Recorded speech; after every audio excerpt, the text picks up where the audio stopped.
ನನ್ನ ಹೆಸರು ಧನ್ಯ HD. ನಾನು 5ನೇ ತರಗತಿಯಲ್ಲಿ ಓದುತ್ತಿದ್ದೇನೆ.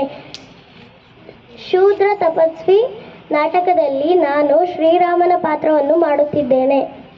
ನನ್ನ ಹೆಸರು ಕುಶಲಗೌಡ. ನಾನು 5ನೇ ತರಗತಿಯಲ್ಲಿ ಓದುತ್ತಿದ್ದೇನೆ. ನಾನು ಬ್ರಾಹ್ಮಣ ಪಾತ್ರವನ್ನು ಮಾಡುತ್ತಿದ್ದೇನೆ.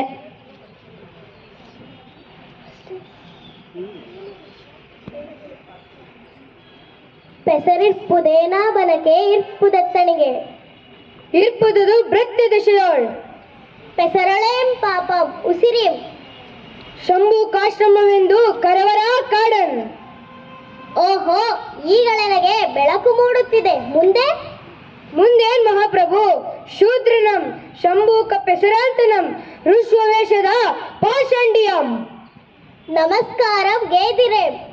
ಶಿವ ಶಿವ ಶಿವ ಅಂತಪ್ಪ ಗೋರನಂ ನಾ ಎಸಗಿದೆ ಹೊಲ್ತು.